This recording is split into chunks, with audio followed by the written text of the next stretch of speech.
اس وقت پنجاب کے اندر سیلاب کی تباہ کاریاں جاری ہیں۔ مختلف علاقے جو ہیں وہ مکمل طور پر خاص کر ان کے دیہات جو ہیں وہ ڈوب چکے ہیں۔ اس وقت جو بھارت کی جانب سے پانی مختلف دریاؤں کے اندر چھوڑا گیا، گزشتہ روز ستلج کے اندر بھی پانی چھوڑا گیا تھا، لیکن آج پھر دریائے جو چناب ہے اس کے اندر بھی پانی چھوڑ دیا گیا، اور یہاں پر جو اس کا ریلا ہے وہ 5,30,000 سے زائد بتایا گیا ہے۔ تو یہاں سے آپ اندازہ لگا سکتے ہیں کہ یہ اس بات کی نشاندہی کر رہا ہے کہ یہاں پر جو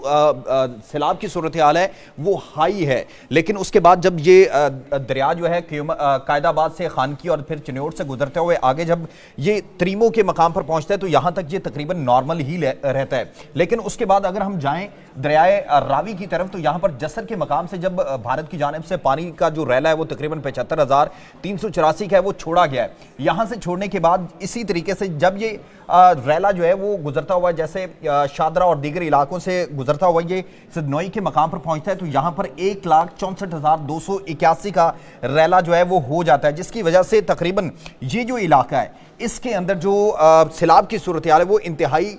کہہ سکتے ہیں کہ بہت زیادہ ہوتا ہے۔ سیلاب کی صورتحال اور اس کے ساتھ ساتھ جو دیہات ہیں ان کے ڈوبنے کا بھی خطرہ اس وقت موجود ہے۔ اسی طریقے سے مختلف علاقے جو ہیں وہاں سے جو سیلابی صورتحال ہے وہ گزرتی آ رہی ہے۔ اسی کے ساتھ ساتھ اگر ہم قیوم آباد کی بات کریں تو یہاں پر 2,53,769 کا جو کیسوک کا ریلا ہے وہ اس وقت گزر رہا ہے، اور اسی کے ساتھ ساتھ آگے بڑھیں تو یہاں پر چنیوٹ کے مقام پر بھی 1,12,546 کا ریلا موجود ہے، لیکن سیلاب کی یہاں پر صورتحال نارمل ہے، یعنی کہ ہم کہہ سکتے ہیں کہ اگر گرین کی یہ بات جو گرین دریائے چناب کی بات کی جا رہی ہے تو یہ بالکل نارمل اس وقت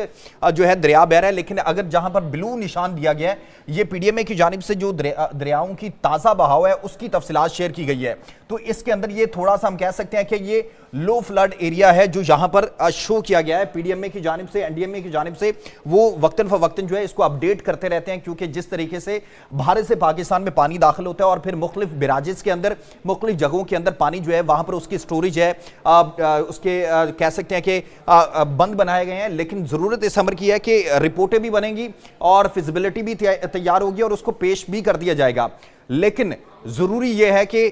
اس حوالے سے آئندہ آنے والے دنوں کے اندر تیاریاں کی جائیں گی، لیکن اس کے بعد اصل صورتحال جو ہے وہ زیادہ خطرناک ہوگی جب یہی سیلاب جو ہے دریائے سندھ کے اندر گرے گا جو ہے پنجدند کے مقام سے یہاں پر، تو یہاں سے آگے جو ہے سندھ کے لیے مصیبت جو ہے وہ بڑھ جائے گی۔ تو یہاں سے آگے دیکھنا ہے یہ ہے کہ سندھ کتنا تیار ہے آنے والے دنوں کے اندر، اور ان کے وزیر اطلاعات جو شرجیل انعام میمن ہیں انہوں نے بھی کہہ دیا کہ وہ مکمل طور پر تیار ہیں۔ اوور ٹو مین اسٹوڈیو چلتے ہیں، وہاں پر مزید خبریں بھی آپ کو بتائی جائیں گی۔